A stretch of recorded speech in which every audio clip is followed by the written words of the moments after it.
quiero reconocer a muchos proyectos con muchas diferentes fuentes de financiamiento. Quería mencionar Oregon Soles, que él está a cargo del programa en Nueva York, y el doctor, y el trabajo con, trabajé con Jin Jin Zhou y con muchos otros estudiantes y colegas que seguiré mencionando en mi charla.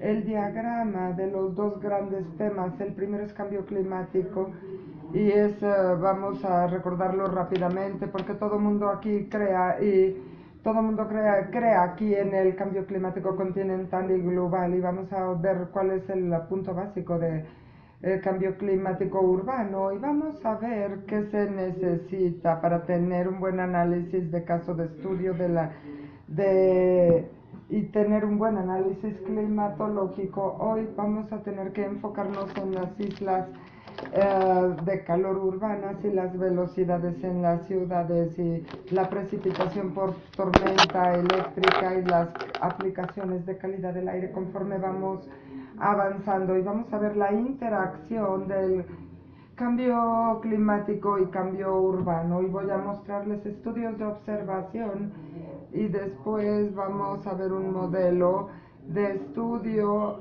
de WRF, y quiero mostrarles cómo entender bien estos estudios y cómo entender la gráfica. Podemos hacer un gran y el WRF les va a dar un gráfico que no muestra nada, tendrán que ver el control, y les voy a mostrar algunas ilustraciones, seleccionar los incrementos, los tiempos, las alturas, etcétera, etcétera, pero puede ser que ustedes no vean nada, y después tenemos unos minutos para echarle un ojo a cuáles son las direcciones para el futuro quizá.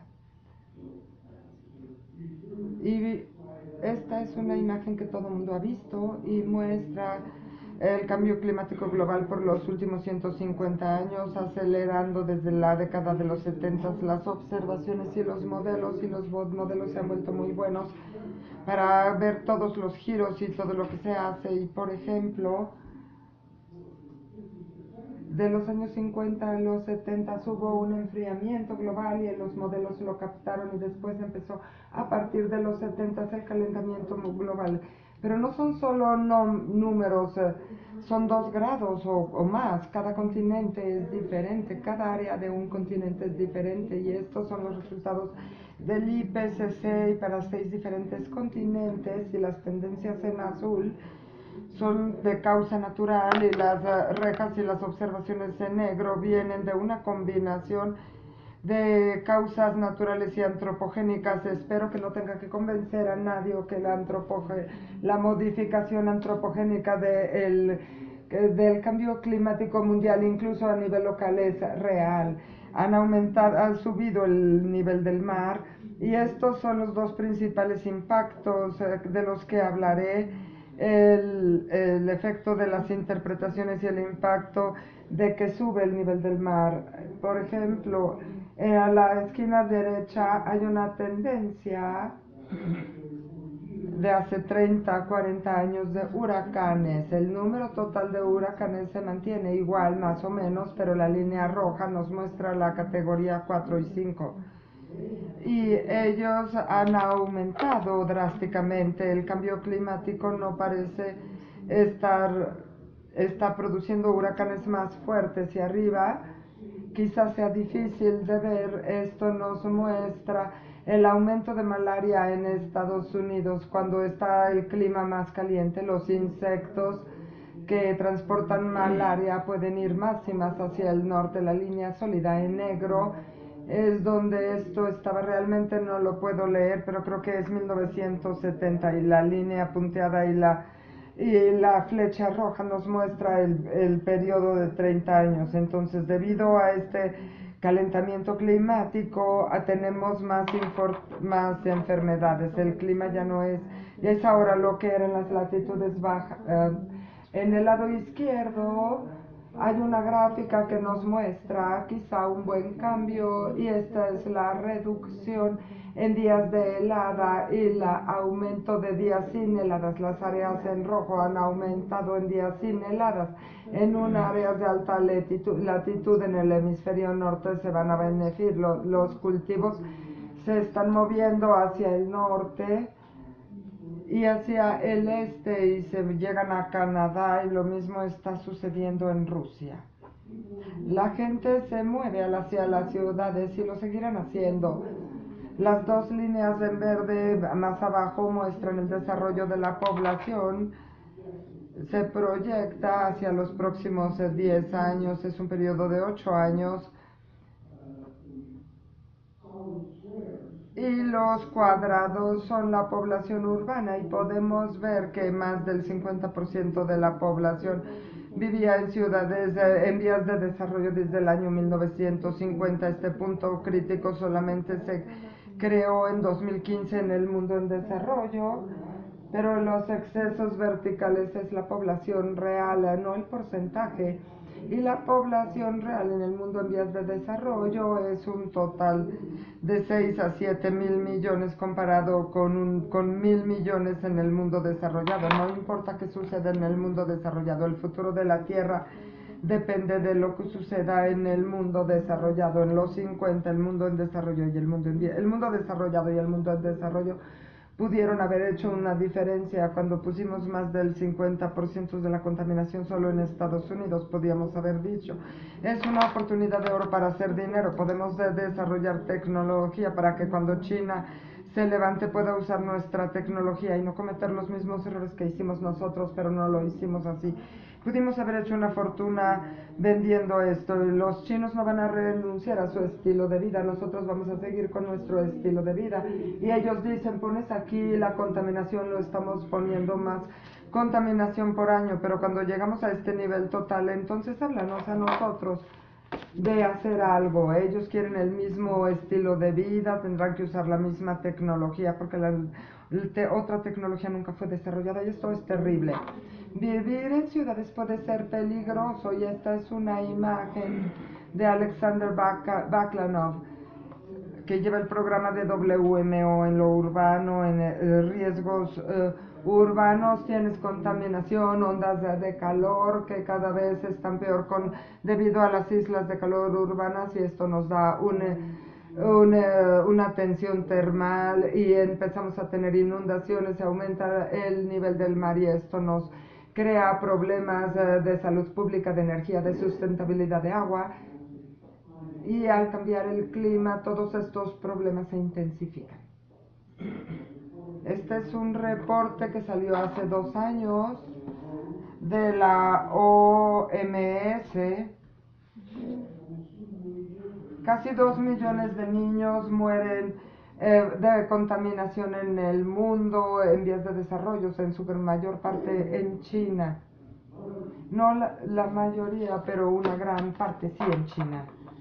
Estas son las ciudades, esta imagen es vieja, pero son ciudades con más de 1 millón de habitantes. Hay muchas ciudades que tienen más de 10 millones de habitantes, pero no las mostraré. Y nosotros ya sabemos que las áreas costeras son muy peligrosas. 200,000 personas viven en lugares que están solo 1 metro o menos de altitud sobre el nivel del mar. Y estas son catástrofes que se han dado en la costa atlántica. Estos puntos rojos es un efecto que costó miles de millones de dólares por ondas de calor, por inundaciones, por huracanes. Y esto solamente empeorará. Estos son estimados de UNAP, otra agencia de Naciones Unidas, y si vemos la gráfica verde nos muestra las pérdidas proyectadas para 2030 para un aumento de 1 metro en el nivel del mar. Las pérdidas van a estar en Asia, serán de 300 billones y pérdidas menores se darán en Latinoamérica. Hay gente que muere por golpes de calor que suceden en las En el 2003 la onda de calor cayó, mató a mucha gente. Mucha gente se espera que se muera y esto es lo esperado de las ondas de calor. Hay un concepto de injusticia ambiental. Este es un mapa de la ciudad de Filadelfia, una de las ciudades principales de Estados Unidos. Las líneas en gris son los códigos postales. La gente que vive aquí vive hasta 68 años en promedio. La gente que vive a 5 millas vive 88 años. Y todo esto, no todo esto es clima, es pobreza. Y los barrios bajos son barrios que están sucios, que están contaminados y que sufren por los efectos de las ondas de calor. Y una de cada 6 personas del mundo vive en ciudades perdidas. Ellos viven quizá en una casa de cartón y no tienen servicios, pero es la única manera en que pueden vivir. Entonces esto establece el contexto de lo que está sucediendo en cambio climático y ahora queremos ver la ciencia del clima urbano. Las ciudades tienen un clima diferente porque hay muchas cosas que suceden en la ciudad. Tomas la vegetación y la cambias por concreto y esto altera el calor y los flujos de humedad y también el consumo de combustibles produce contaminación, produce flujos de humedad y calor. Y esto tenemos también edificios que evitan que llegue el sol. La humedad del suelo puede ser más alta o más baja en una ciudad. Pensamos que la ciudad es seca, pero por ejemplo en Phoenix, Arizona, que está en el desierto, la ciudad es más húmeda que el desierto que está alrededor. Todo esto afecta a la temperatura. Y estos también de los edificios también afectan la velocidad de los vientos y entonces tenemos una velocidad de viento más baja. Cuando vemos estos primeros 4 que afectan la temperatura, algunos de ellos vamos a ver que van a ser la temperatura más baja o más alta, pero no hay una respuesta sencilla sobre cómo la ciudad afecta el clima. Y antes de llegar a los detalles, yo quería decirles que principalmente estoy interesado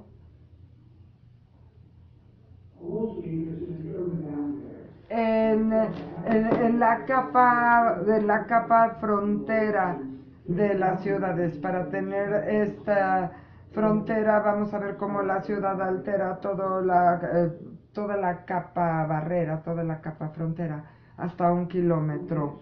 Entonces, al continuar, quiero tener puntos clave que aprendí. Es muy fácil decir, ay, que tienes que hacer esto, pero eso lo que después de habernos equivocado mucho y haber tenido que repetir lo que hacíamos, el primer punto clave es que el clima urbano resulta, porque como ya les mostré, vienen de batallas, porque hay procesos que alteran la energía, el momentum y la humedad en las ciudades. Entonces, si vemos los parámetros resultantes, vamos a ver que algunos de ellos solamente cambian en una dirección.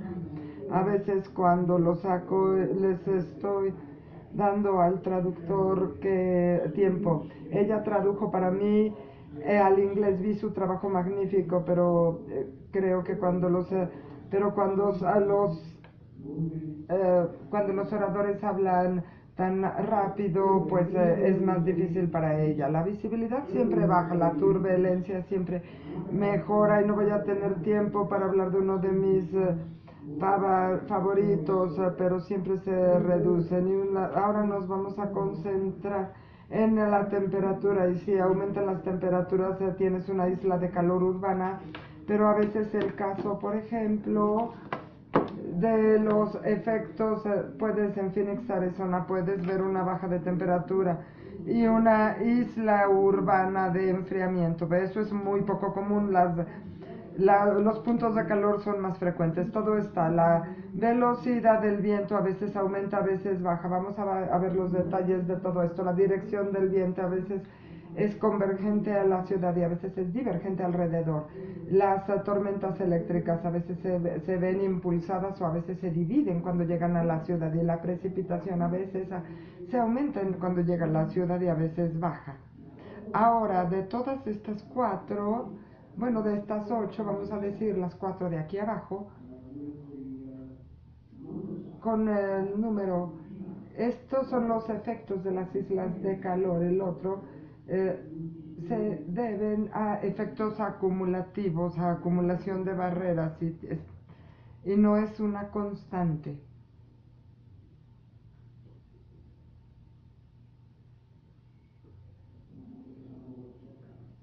Creo que soy una persona no muy conocedora de tecnologías. ¿Qué pasó aquí? Muy bien, el parámetro que vamos a ver es la temperatura y les voy a mostrar una mezcla de estudios viejos y nuevos. Y de cualquier manera, este es el primer estudio para mostrar el nivel frontera. Yo y empecé el primer proyecto de contaminación de aire. Mi profesor murió, pero heredé su método y sus datos.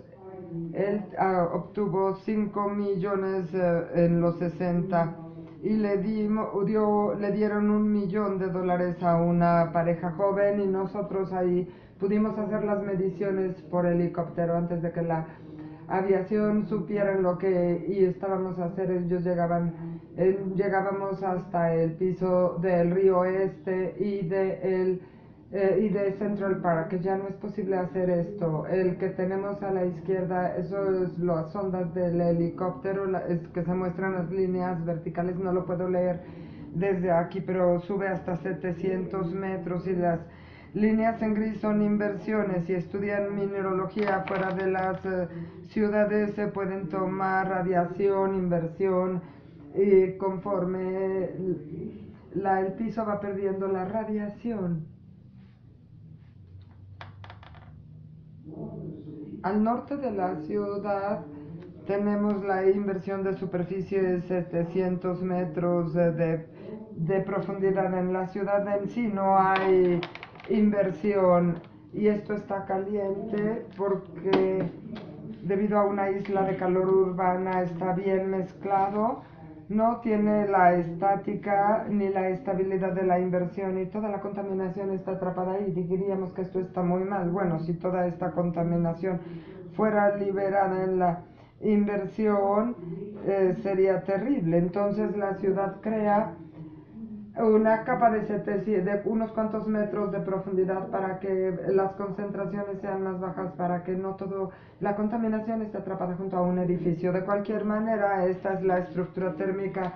En la noche se llama el domo de contaminación, el domo de calentamiento. Fue mi tesis de maestría en el año 68, cuando fui por primera vez a Japón, o 40 años después pensaron que yo estaba muerto porque yo era muy muy joven cuando hice esto. Y bueno, uno de los otros resultados muestran la isla cálida. La gente había medido la isla en la superficie, pero nunca nadie había medido el calor de la isla con este tipo de datos y pudiéramos ver que hubiéramos esperado un decremento bajo. Empezamos la desviación y este es el promedio de muchas, muchas, muchas noches y se dan cuenta que hay un efecto interesante aquí. Está más frío por arriba de unos cuantos metros, el domo está a unos cuantos metros de profundo y se mantiene alto para la mayoría de las ciudades principales y esto puede afectar la capa y estará más profundo durante el día. Ay, se me ha pedido que hable más lento, les agradezco. Puede ser más profundo durante el día, hasta 1 kilómetro, pero la mayoría de los efectos interesantes se dan en la noche. Para las principales ciudades, la región de impacto está a 300 metros. La primera lección que aprendemos aquí no es solamente la isla urbana de calor, que depende de la altitud, no solamente de la superficie. Gracias mil. ¿Cuál es el efecto de estas pequeñas inversiones? Las inversiones solamente están unos cuantas decenas de metros de profundidad pero son barreras absolutas para la difusión hacia arriba de la contaminación, y esto es de otro día, pero es la misma idea. Hay dos inversiones inducidas de manera urbana aquí, o por lo urbano.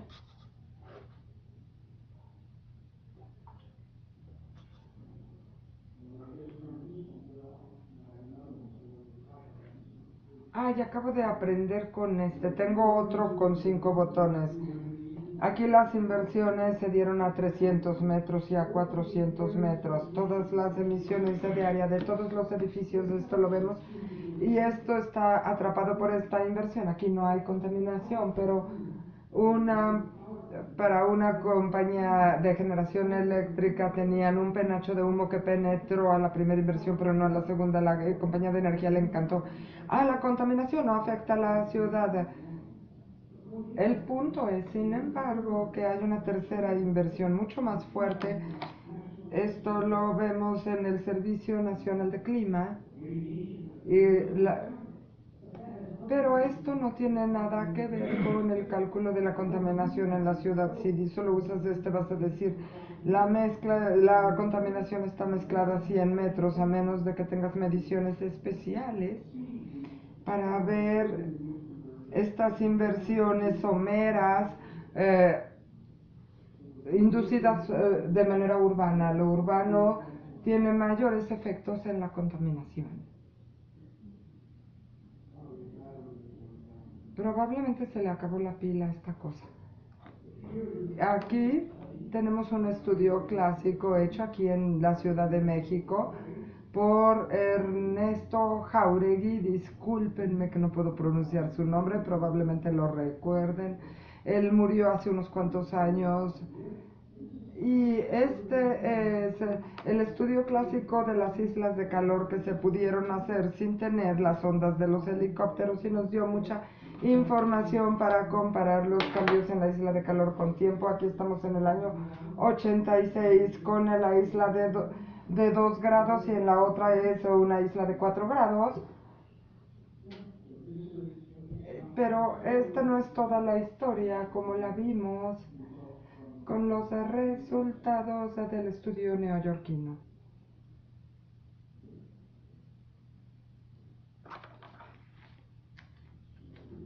Más lento. Hay un reconocimiento que se da de la Organización Internacional de Cambio Climático, y aquí tenemos en esta generación a Tim Oakes. Vamos a ver varias veces su nombre. Él fue el primer ganador. Ernesto Jauregui fue el segundo ganador, y después vino Ari Bitan de Israel, Yoshino de Tsukuba y la persona más joven. Yo no tengo los ganadores después de 2010, y se da por una trayectoria de vida en investigación de clima urbano. Ahora tenemos una nueva tecnología para medir las islas de calor. Tenemos el generador de imágenes Hyper, y esto se tomó en un río en Nueva Jersey. Podemos ver las temperaturas de todos los edificios, no solamente la temperatura del aire, sino las temperaturas en los edificios, y lo puedes hacer esto cada 15 minutos, cada hora puedes ver el cambio de temperatura y puedes ver el almacenamiento de calor. Entonces puedes saber la visión de energía, cuánto llega a la atmósfera, cuánto llega a calentar los edificios. Pero este alto espectro tiene diferentes ondas con que hacer la medición, y creo que este es CO emitido a y estos son químicos que son llevados por las columnas de enfriamiento y llegan a la atmósfera. Esto es una muy poderosa nueva herramienta de un colega neoyorquino, y estos son islas de calor diurnas, que son mucho más grandes que las nocturnas, especialmente en la superficie, no necesariamente a 2 metros, sino en el suelo mismo. La superficie del suelo es muy importante para la convección, por ejemplo. Muy bien, aquí tendremos que pasar rápidamente por estos parámetros. Vamos a ver la velocidad del viento y tenemos dos hechos científicos que hay que recordar. El calor va hacia arriba. Durante el día la velocidad es más rápida y difunde mejor el calor y el flujo se ve desacelerado por la dureza de la ciudad. Y lo otro es que por la noche las velocidades del viento son más lentas y la isla de calor se apila en 2 metros quizá y tenemos aceleración a una carga termal que se forma sobre la ciudad. Y si vemos estos resultados, se toman en Nueva York y se toman por cargas en globo y tenemos el rural y si gráficas la diferencia verás que son como 300 metros, ya les dije es el número mágico, la velocidad del viento se desacelera en la ciudad, pero como en una situación de brisa marina las superficies y la presión se ven alteradas por la dinámica y en el nivel más alto la velocidad se acelera como cuando tenemos un flujo de retorno en o dirección opuesta. ¿Cuál es el impacto de la ciudad durante la capa hacia abajo de la ciudad? El impacto promedio es cero, pero esto no nos indica nada. Tenemos que ver el impacto en cada una de las alturas. Y la conclusión es que de nuevo los impactos urbanos dependen de la velocidad del viento, dependen de la altitud, del momento, ya sea que estés durante la noche o durante el día. Y aquí son como 3 metros por segundo es la velocidad crítica y por debajo de esta obtenemos una aceleración hacia la ciudad y tenemos una curva que es exactamente al revés. Los niveles bajos estarán subiendo y los otros estarán subiendo. Traten de recordar esto, voy a contar con ustedes para que lo recuerden, trataré de recordárselos, pero este es el punto más básico e importante. El tercer parámetro es que a sus efectos en la dirección del viento, de nuevo, tenemos dos clases. Durante la parte de velocidad sinóptica lenta, con islas de calor muy grandes, les dije que la presión es bajo, tiene convergencia hacia la ciudad, esto es de Frankfurt, y las mediciones no las hice yo, mostrando que el viento converge hacia la ciudad porque es una isla de calor muy grande que no se muestra aquí. En la otra imagen tenemos en Nueva York, que es una imagen diurna con muchas observaciones y cada uno de estos puntos son puntos de observación. Y después interpolamos estas observaciones y calculamos la divergencia del U de X, du sobre dx más db sobre dy. Y las unidades en estas escalas son 10 a la menos 4 por segundo, la circulación general es de 10 a la menos 6 por segundo y la otra sea a la 10 menos 6 en la menos escala 10 a la menos 4, depende de cuál sea el denominador de XY. El punto básico es que aquí tenemos el flujo sinóptico bajo y es que caliente la ciudad, el flujo tiene valores de divergencia alrededor de la ciudad y la convergencia es con el flujo no perturbado que va alrededor de la ciudad y aquí es donde vamos a ver los efectos de precipitación en la ciudad y en los límites de la ciudad no tenemos observaciones, ya déjalo. Y aquí tenemos una reconvergencia. La ciudad es un obstáculo. Tenemos aquí tres partes de calor que hay que rastrear. Hay que tener los efectos de la dirección y la velocidad del viento. Durante el día es más rápido y en la noche es lento. ¿Entenderán algo esta velocidad? Y ahora vamos a ver la humedad de los límites. Presión de vapor urbano.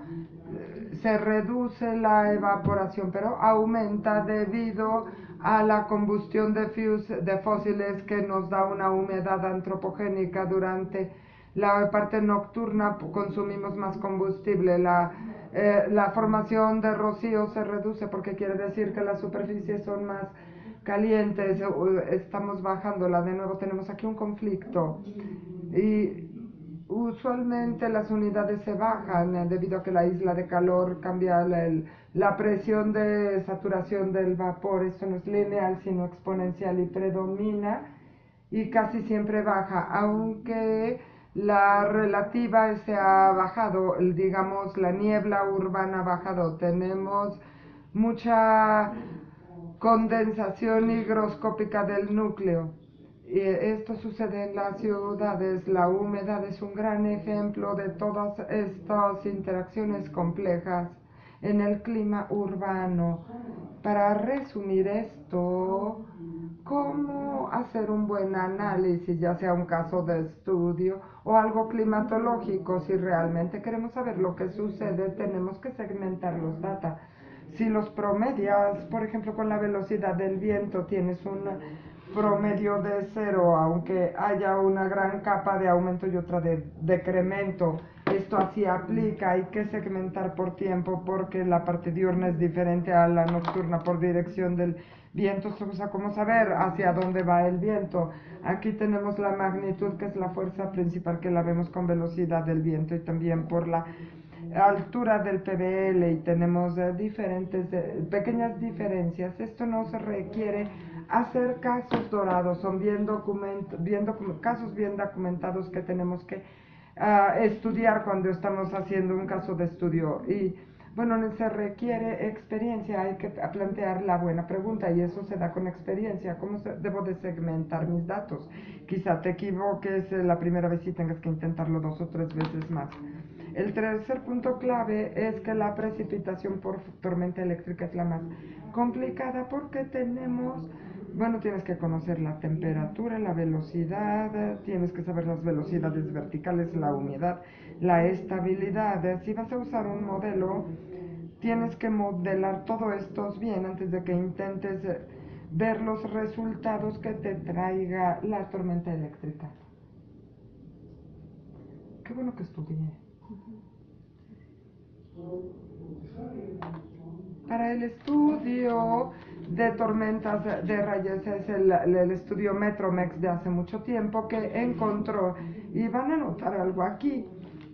Esto estudiar en un arco de 90 grados es un error, porque lo que encontraron que la dirección del viento, la máxima dirección del viento, pero incluso en Timok, le digo, él fue la cara, este señor Mitch Oak publicó este libro y era toda una autoridad en clima, y todo el mundo quiere conocer el clima urbano. Cada quien que quiera saber esto tiene que tener este libro, y aquí le dieron su primera copia y su esposa le tomó esta foto.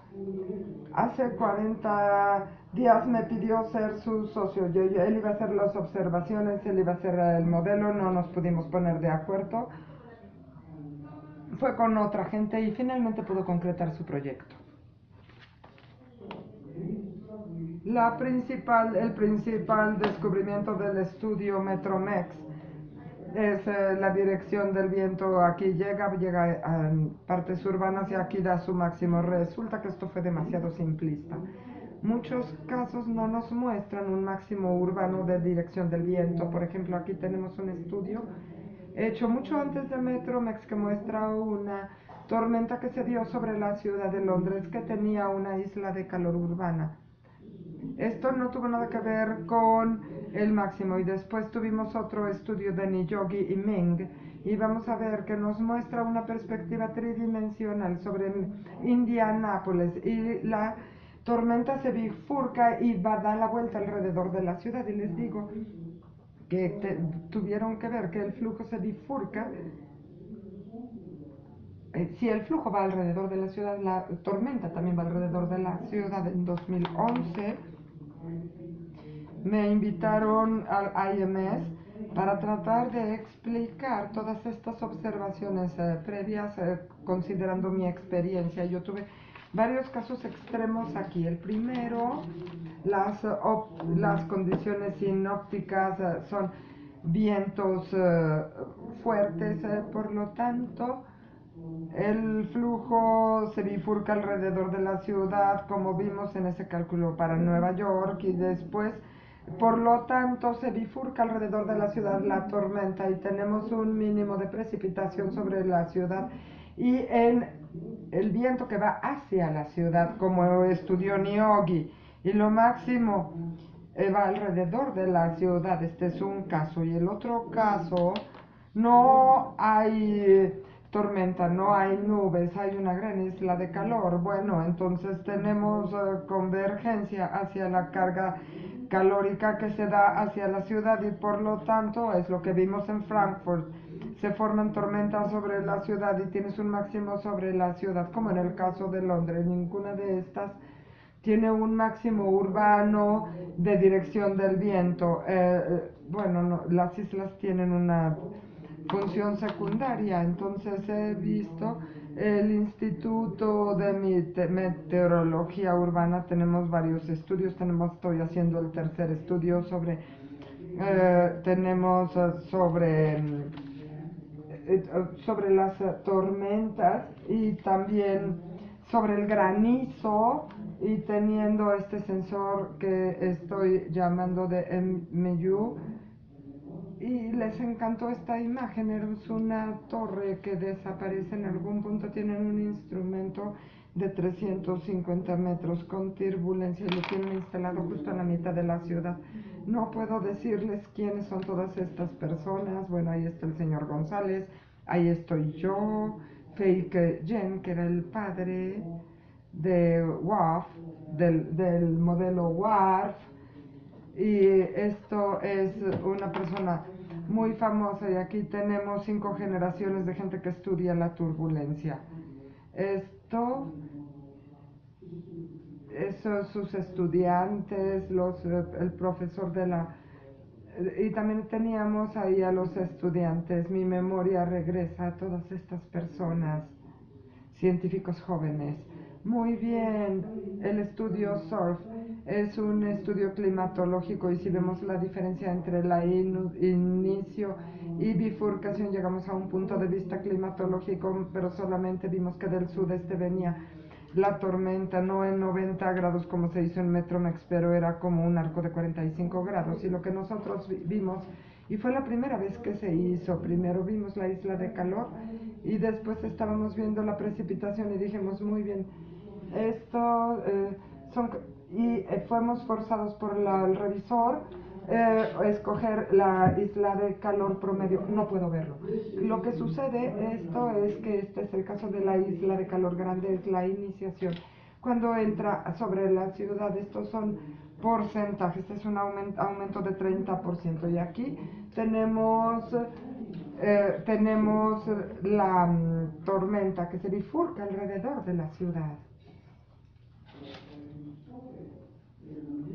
Hay un mínimo sobre la ciudad y hay un mínimo aquí en esta sombra.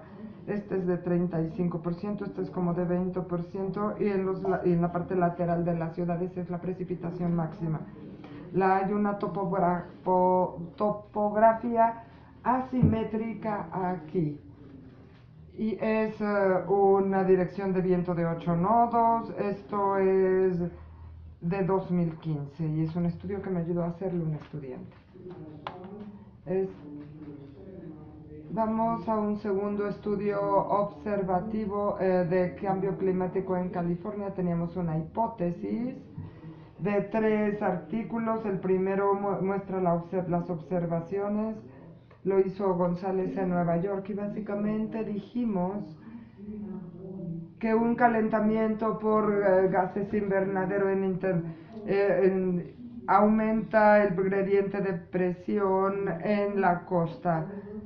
Pronto estará más frío, va a llegar más adentro de la tierra adentro y así tenemos una reacción reversa al calentamiento por gases invernaderos y esto en nuestra costa el gradiente adicional de presión va a producir enfriamiento. Esta fue una hipótesis. Alguien mostró a un periódico este artículo donde los científicos estaban haciendo una suposición, pero no tenían evidencia.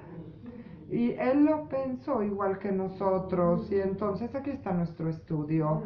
Empezamos en el 1970 Bueno, empezó en 1950, pero no pasó nada del 50 al 70 y no podemos ver todos los parámetros, solamente hay que ver la temperatura máxima. Esta es la suma de la cuenca de Los Ángeles y San Francisco y esto se estudió durante 70 días, se mantuvo estable y después se aumentó la temperatura.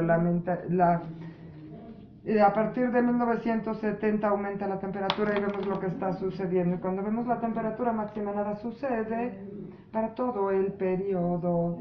Si haces muchos estudios muestran esto, todo el mundo se entusiasmó. Mira, la temperatura mínima está subiendo, la temperatura mínima no, pero esto todo tiene su explicación científica. Esto se debió a que no segmentaron los datos. Y aquí segmentamos los datos.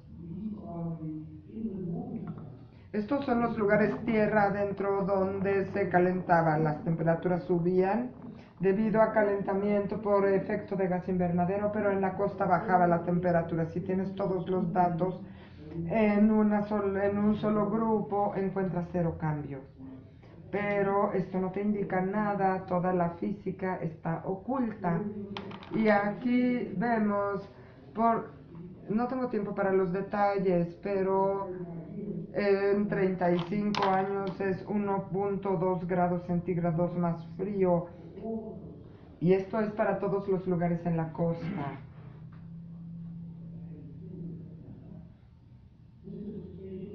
Esta es la distribución espacial de estos lugares, la cuenca de Los Ángeles. Aquí tenemos las montañas por donde puede entrar la brisa marina. Nos trae enfriamiento. Estas áreas azules son significativas para el porcentaje de 99%. El máximo enfriamiento no está en la costa. En la costa siempre hubo enfriamiento, sino tierra adentro donde la brisa marina puede alcanzar. Aquí en las áreas tierra adentro está más caliente, aquí donde las montañas bloquean la brisa, está más frío. No tenemos muchos puntos de observación aquí y aquí. De nuevo, si no segmentas tus datos, te pierdes toda la física. Y estaba justo enfrente de sus ojos, Alan Robertson, nuestro amigo. Me envió esto. Este es un resumen climatológico que publica NOAA. No, nadie vio el enfriamiento costero de la parte norte de California, nadie se dio cuenta de esto, la gente estaba muy obsesionada con el calentamiento y no se dieron cuenta de este enfriamiento. Y de hecho estaba ahí en el IPCC. Y esto es el IPCC del verano del 1970. Esto es un punto de enfriamiento en la costa californiana. Tenemos un profesor que nos dio un seminario y él estaba hablando de estos puntos rojos. ¿Y qué pasa con este punto azul en San Francisco? Alguien le preguntó. Y a él nunca se le ocurrió verlo, pero no es el único punto azul. Hay lugares que tienen un monitoreo climático, cuentan con puntos azules. Y de hecho, después de publicar nuestro documento, encontraron enfriamiento de la línea costera en Chile también. En Perú quise decir discúlpenme, ahí dice Perú, pudiera ser Perú, ¿por qué pensé que era Chile? Discúlpenme.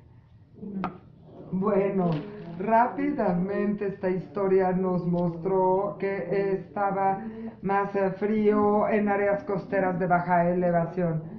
Y todos los estudios previos tenían conclusiones equivocadas porque no consideraron la diferencia entre la noche y el día o de tierra adentro contra la línea costera o verano contra invierno y no consideraron la diferencia de alta y baja elevación o lo rural y lo urbano y cosas así, sino esto empezó en 1970 y por lo menos fue el primer número durante 100 años. Y lo que no obtuvieron fueron los valores de física. El uso de energía, el esfuerzo termal, el ozono y los picos de ozono dependen de temperaturas extremas. Otro estudio que se publicó un año más adelante y aquí vemos la tendencia en uso energético de esos mismos lugares.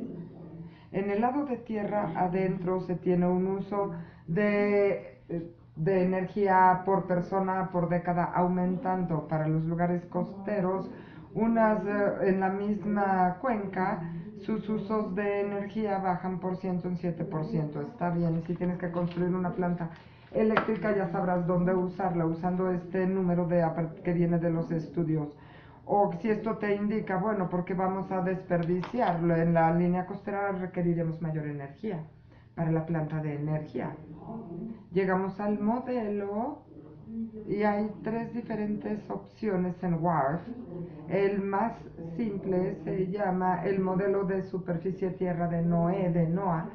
Para cada uso de suelo te establece cómo es la superficie, el albedo, la conducción y después tenemos el modelo de dosel urbano y para poder producir las temperaturas a 2 metros, pero el modelo de multiestrato de Martilli usó mi modelo para desarrollar su esquema que tiene tres partes. Este que está aquí es la energía de la escala urbana y esto y juntos lo llamamos el WARF y directamente impacta no solamente en la superficie sino en el PBL, la temperatura, la velocidad, todas las ecuaciones de humedad y el TKI.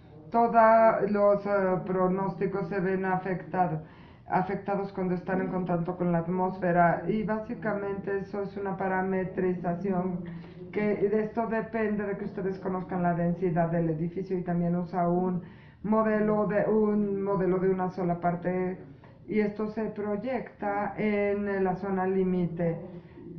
Jorge González en Nueva York ha desarrollado dos nuevas parametrizaciones para poner en el BEM. Una es una torre de enfriamiento y la otra es un coeficiente de arrastre. No tengo tiempo de explicarles exactamente qué es. Y, por, y le mandé un email a Jorge y al otro científico para ver si están en otra versión del WARF. Su versión tiene algo particular y bueno, tienen que conocer muy bien los edificios que van en un enfoque de arriba hacia abajo, tienes también las imágenes de satélite y la distribución, pero no tienes la distribución. Esto se da para los planeadores de la ciudad y les pedimos información sobre cada uno de los edificios y los usos. Este es un enfoque de abajo hacia arriba, es mucho más exacto y se hizo en Pekín, se hizo también para Nueva York y quizá aquí estemos usando un híbrido, pero esto es como lo que viene para el futuro. Aquí tenemos el primer estudio, básicamente modela el cambio climático que vemos en la cuenca de Los Ángeles. Por desgracia, en este momento hicimos 4 parámetros y aquí tenemos los resultados. Olvídense de todo excepto de los colores. No podemos ver la línea costera. Lo que sí podemos ver es dónde se está calentando más. Son las 4 a.m. y este es el área en enfriamiento. Esto es exacto o no exacto, pero esto se iguala en ubicación a Levas y esto es lo que habíamos visto en las observaciones. En el segundo tenemos un estudio de una isla de calor por mi estudiante Raquel Balmori. Aquí lo hizo también con un compañero de apellido Tajay conmigo también. Aquí tenemos varios dominios y estamos usando UMM5. Fue la primera vez que el UMM5 se usaba en Norteamérica. Alguien lo trajo, lo corrimos y estos son los otros resultados de 4 días sucesivos. La ciudad de Houston está por aquí. Aquí tenemos agua en 3 de estos días. El flujo está en la orilla y la carga. Un día se formó fuera de costa esto y nadie capturó esta carga térmica. Todo el mundo vio el flujo, lo vimos durante 4 días. Nosotros no usamos las temperaturas para el modelo sinóptico, sino usamos satélite para ver esta temperatura. Pueden dedicar todo el tiempo a que quieran para tener bien las temperaturas de tierra y las temperaturas de superficie del agua, y no van a obtener correctamente el gradiente y no podrán calcular bien el viento, y si no tienen el viento bien no podrán hacer nada más. Les voy a mostrar que la isla de calor en el esquema Martelli es mucho más grande, es 3.5 grados. Esta es una rejilla de 1 kilómetro usando el esquema Martelli, y solamente tenemos el valor y no tenemos mayor detalle. Una vez que tenemos esto correcto, el servicio nos dijo, esto es el árbol cubierto y queremos plantar árboles. Y no nos dijeron, nos dijeron queremos plantar árboles aquí, principalmente en la ciudad. Corrimos varias simulaciones con los árboles. Que hacen los árboles? Bloquean el sol y regulan las islas de calor, y podemos ver que en el área sobre Houston es más frío, pero los límites de Houston están crecientes y están tirando árboles, y fuera de esto hace más calor. Esta es una aplicación de mundo real para aplicar cuestiones y toma de decisiones al futuro. Aquí están los detalles rápidamente. A las 12, y aquí es donde la corrida tenemos, aquí vimos cuál era tomamos la temperatura de la isla de calor, y después agregamos los árboles y pudimos decir, bueno, ¿a quién le importa? Pudimos bajarlo 9 décimas de grado. Esta información se usó en estudio del efecto de la isla de calor reducida sobre el ozono. Esta es la misma teoría. Este es el alto ozono en 3 ubicaciones en Sacramento, que por mucho exceden el estándar de 120 partes por billón, pero cuando plantas árboles aquí, esto se aumenta el albedo y es 20 partes por billón del ozono máximo proyectado durante la parte diurna. No tenemos que gastar miles de millones de dólares para reducir las emisiones para bajar el ozono. Podemos bajar el ozono simplemente bajando la temperatura de la isla de calor. Y esto nos da un crédito de 5% de reducir emisiones. En lugar de que te den 100 mil millones de dólares, solamente tendrás que hacer una reducción con unos cuantos dólares. Aquí hablo de mucho dinero, y esto se mostró a API que esto es posible. El último estudio, las tormentas eléctricas que se bifurcan, que nos muestra un promedio climatológico. Hicimos una simulación de caso dorado para una tormenta que se bifurca sobre Beijing, y lo hicimos en una rejilla de 3 kilómetros. Aquí tenemos las observaciones de los lugares de la red que se hacen cada 15 minutos. La gente publica cada hora. Y podemos ver claramente que este es el centro de Beijing. Tenemos el periférico en rojo.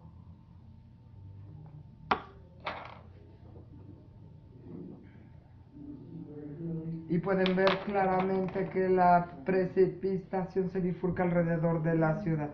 Estas son las observaciones, y esta es la precipitación total acumulada. Y pueden ver esto, y este es el estudio climatológico que vino del sudoeste, y este es el caso de estudio. Este viene del noroeste, pero el patrón es el mismo. Un mínimo sobre el ciudad, un mínimo con la dirección del viento hacia la ciudad.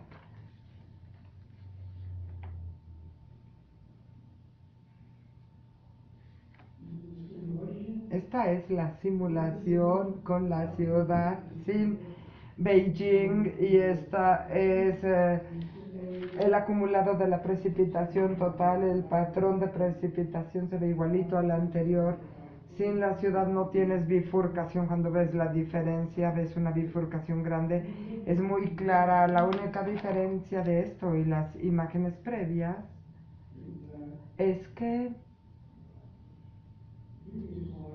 la imagen previa tenía un ángulo de bifurcación más amplio porque sobreestimamos la altura del edificio y no tuvimos los datos del sótano al techo del edificio. Este es el último estudio. Este es un estudio hecho por el trabajo de Jorge González para Nueva York. Y los científicos tienen que ser escuchados por los políticos.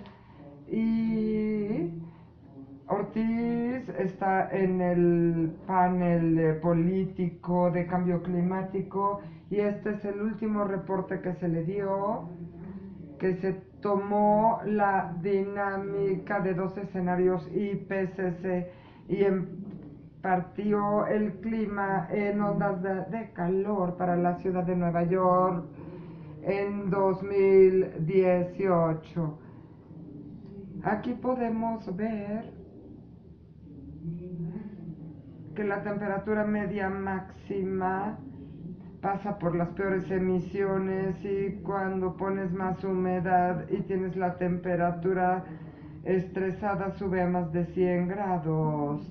La frecuencia parece que estar un poco fuera, pero es que la duración viene de una sola forma, pero no podemos tener muchas ondas de calor. Y le dije al estudiante que graficara los días sobre 100 y los días por debajo de 90 y podemos ver que hay los días que pasó de 90 y los días que pasó de 100 y podemos ver las emisiones y qué tan mal estuvieron. Otra aplicación para el mundo real que es escuchado por el alcalde de la ciudad de Nueva York.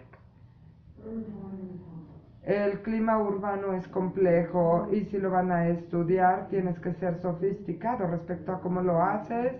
Si lo haces por caso de estudio, por análisis climatológicos, si vas a modelar, se requiere que uses los casos dorados, que uses modelos altamente urbanizados y buenos conjuntos de datos para meterlos. Las áreas urbanas contribuyen a muchas de las observaciones. En términos de cambio climático, las áreas urbanas contribuyen y se ven impactadas por calentamiento de efecto de gases de invernadero, y si necesitas el análisis de estas interacciones requerirás un análisis más sofisticado y técnicas de modelo. Y bueno, la calidad del aire, el clima y cambio climático y eventos de respuesta de emergencia, por ejemplo, el, el 11 de septiembre de y creo que esto es necesidades futuras para modelaje de mesoescala en los metadatos y tenemos una meteorología que no existe y cómo vamos a simular datos sobre lo urbano. Necesitamos buenos esquemas, satélite y tener mejores datos sobre los edificios. Tenemos que estudiar los aerosoles. Si realmente quieres estudiar la radiación y la precipitación en área urbana, tendrán que tener mejor estudio de aerosoles y estos estudios no siempre están disponibles solamente en WRF-Camp, que todavía no tiene uso urbano, y ver modelos ST, y empezamos a verlo con el estudio ENVIMET para estudiar una pequeña parte de un centro urbano. Mi próxima propuesta es estudiar el impacto de aerosoles en 4D, bifurcando las tormentas por medio de UWRF-Chem y trabajando con el doctor Sikavec y Alberto Martelli. Y si puedo obtener fondos, yo voy a necesitar un estudiante de postdoctorado y un estudiante de licenciatura. Textos clásicos son mis referencias y eso es todo. terminé en el tiempo que me dieron.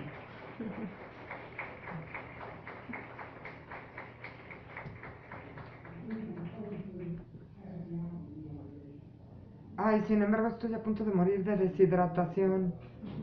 We opened the forum for questions. Who's going to start?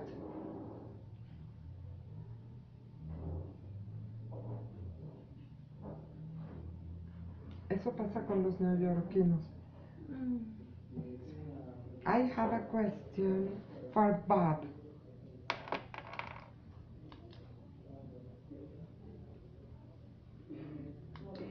Bob, mencionaste que plantabas árboles en Houston. Ay, ¿me puedo sentar? Ay, por favor.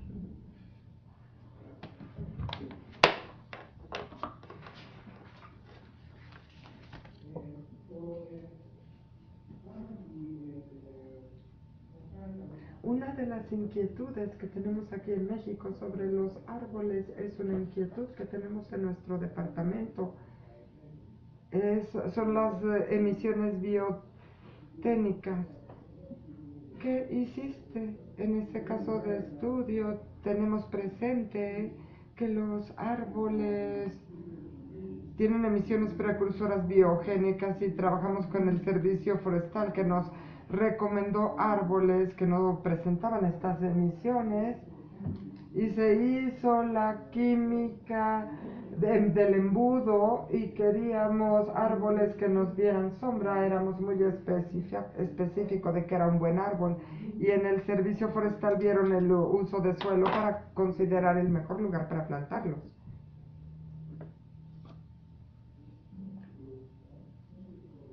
Muchas gracias por su excelente presentación. Me preguntaba si pudiéramos rápidamente repasar el mecanismo físico que inhibe la precipitación justo en el centro de la ciudad. Excelente pregunta, conozco su interés y yo vine aquí una o dos noches, que vine el sábado o domingo y en la noche y había una fantástica tormenta llena de truenos y rayos, eran las 6 de la tarde y yo dije, esto se debe al flujo que viene de los vientos de la montaña que se combina con los vientos. Al día siguiente le pregunté a varios colegas y les pregunté si era común y me dijeron sí. Yo creo que el mecanismo debe ser esta convergencia y la convergencia probablemente se ve aumentada por la isla de calor urbana en el centro del valle. Hicimos un estudio y tratábamos de ver esta tormenta eléctrica y ver el efecto que tenía en la ciudad, etcétera, y regresamos a cuando la ciudad era un lago en estos artículos ya publicados que publicó Ernesto sobre las islas de calor en México cuando el lago estaba aquí. Así que tuvimos todas las simulaciones de fuerza. Tuvimos perfecto la primera tormenta, no haces estudios paramétricos hasta que los valores de la realidad sean correctos y estés seguro. Ahí haces tus estudios paramétricos y el primero sería eliminar la ciudad para ver cada función en la convergencia y el segundo sería regresar a cómo estaba la ciudad cuando el lago seguía aquí y el cuarto sería proyectar el desarrollo de la Ciudad de México durante 50 años y ver cómo sería o qué tendría, cómo se comportaría la isla de calor ante otra tormenta eléctrica. Y yo creo que estas tormentas nocturnas se ven aumentadas por las condiciones de la ciudad y convergen en el centro del valle. Es un excelente tema de doctorado, quizá una o dos tesis de doctorado. Gracias.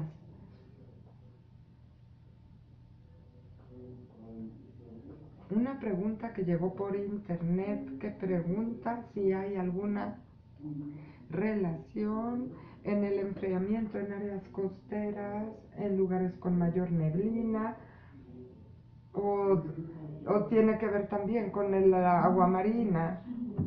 Tuvimos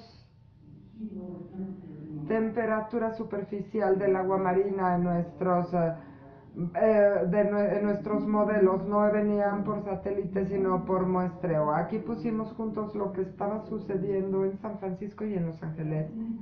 De hecho, encontramos que la tendencia de la temperatura de la superficie del agua era diferente en San Francisco que en Los Ángeles a 400 millas al sur. Nunca se han mostrado, no, aquí el punto es que cualquier cosa que aumente los gradientes de temperatura y presión entre la costa y tierra adentro va a aumentar el enfriamiento y no nos enfocamos lo suficiente en las temperaturas de la superficie marina. Estos estudios tienen que repetirse, esta vez enfocándonos en las temperaturas de la superficie del agua marina. Aquí no nos enfocamos en qué aspecto de la brisa marina aumentada era el mecanismo predominante, si venía más pronto, se quedaba más tiempo, llegaba más tierra adentro, el aire estaba más frío debido a las tendencias de la temperatura de la superficie del agua. Todavía hay mucho que hacer en estas áreas, enfocándonos más bien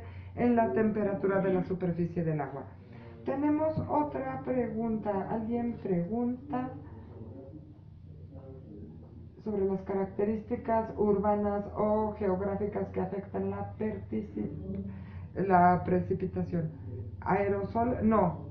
¿Cómo los aerosoles afectan la precipitación? Cuando corres el WARF, siempre puedes especificar una concentración de aerosol que no cambie en tiempo y no cambie en espacio. Perdón, estos datos eran para la ciudad.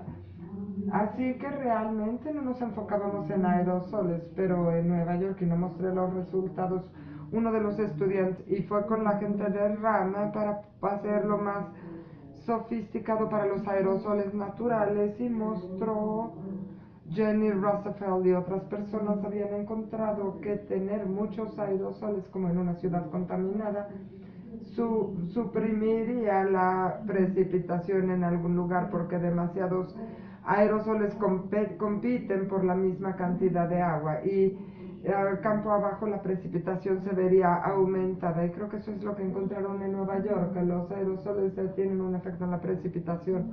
Ahora, para la iniciación de una tormenta electra no creo que los aerosoles tengan mucho que ver. Para la bifurcación tampoco creo que tenga mucho que ver los aerosoles y he tenido muchos debates con Jani Rosenfeld porque ella es mi amiga y hemos encontrado, quizá yo ya le voy a dar un golpe en la cabeza, pero ella finalmente ha visto que los efectos son secundarios, ya lo admitió y los dos mecanismos en los que yo me enfoco, iniciación y bifurcación, están llevados por la dinámica y llevado por el campo de viento y de temperatura. Una vez que la tormenta evoluciona, los aerosoles ya tienen una función para determinar la ubicación exacta, la cantidad exacta y el tiempo exacto de la precipitación. De nuevo, les dijo, esta era la propuesta real. Los aerosoles de cuarta dimensión tienen un aspecto para bifurcar las tormentas, porque estos resultados que mostré es la primera vez que alguien con éxito puede simular una tormenta bifurcándose. Yo no soy un experto en tormentas y trato de explicar por qué. Y el editor y la gente se convence, la gente que está en la revista de clima y nos enfocamos y trato de usar una terminología que puedan entender los físicos y lo reconocen científicamente. Este es el origen de mi pregunta porque estoy aprendiendo sobre la cuestión de la vorticidad inclinada y podemos y ver cuál es el proceso de bifurcación, los editores, y ciertamente no hemos considerado todavía los aerosoles. Esto solamente es un primer estudio en una larga serie de tesis doctorales sobre bifurcación de las tormentas eléctricas alrededor de las ciudades. Si no me escribes a esa velocidad, no sé por qué me escribes revisiones.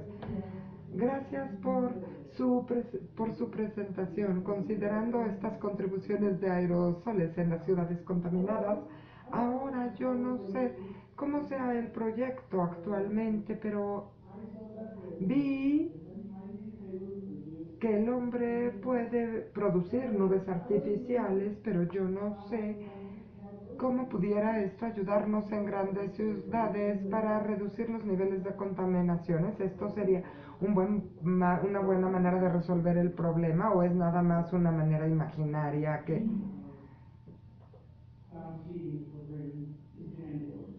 Danny Rosenfeld es el director de esto. También recibió un reconocimiento del alcalde de Pekín por sus años de investigación, pero también recibió el premio de la muralla china del presidente chino por su trabajo entre ciudades y nubes. En Israel, el único estudio en el mundo que todavía dice que puede probar las obras de Nube Ciudad es Danny Rosenfeld en Israel, dos profesores, se me van sus nombres ahora, pero ellos mostraron que incluso ese estudio no es un estudio estadístico válido de doble ciego. No hay ningún estudio en el mundo que pueda decir que científicamente pueden pasar el rigor científico y decir producimos lluvia. Sin embargo, ¿por qué la gente sigue pagándolo? Bueno, vamos a decir que eres un agricultor en medio de Estados Unidos y estás en temporada de secas, estás en una sequía y le suplicas al gobierno que le pague a Danny Rosenfeld por este estudio de Ciudad Nube y no llueve y entonces te preocupas si le pagas a Rosenfeld, aunque no llueva, y es probable que puedes decir lo que Danny Rosenfeld hizo, pero no hay un experimento de doble ciego que pueda pasar la prueba estadística, pero Danny es el más cercano y es el que estudia más esto.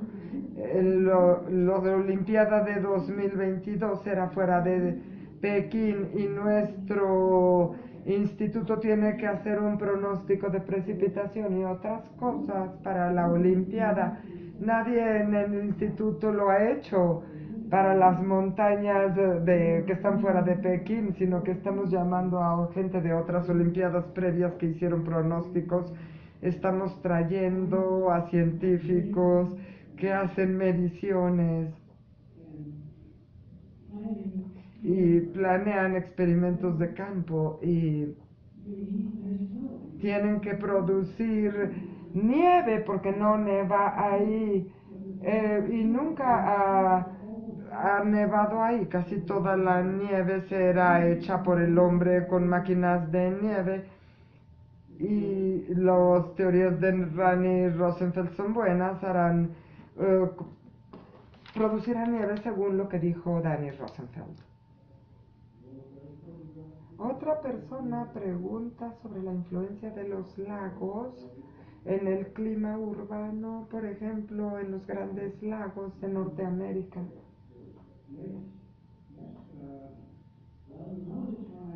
Habrán notado que mi interés durante 50 yo no hablé de las ciudades costeras.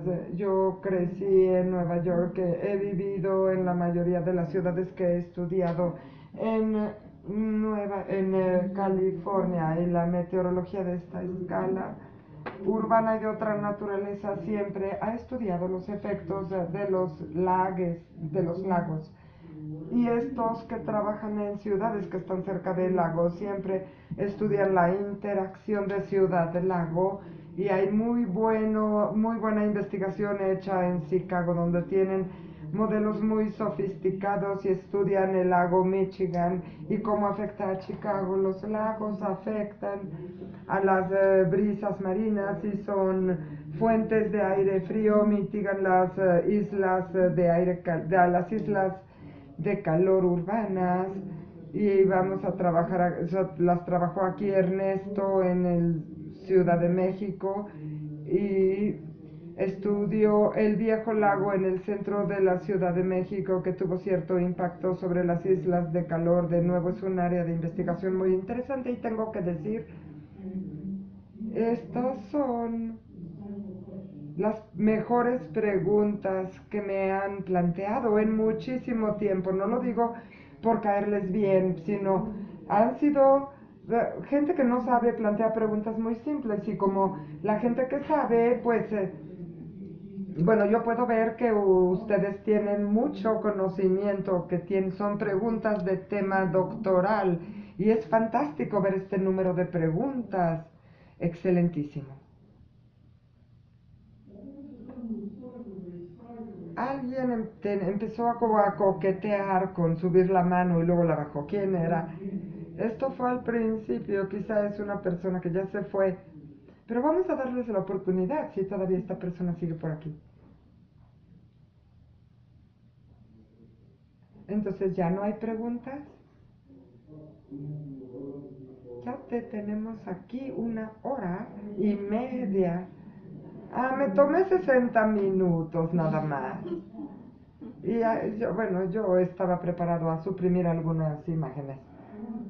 Quiero agradecerle a la intérprete. Yo la escuché de español a inglés y yo estaba viendo a la oradora y ella estaba realmente estresada, pero hizo un trabajo fantástico. Hay que agradecerle, en particular a aquellos que usaron la traducción. Gracias.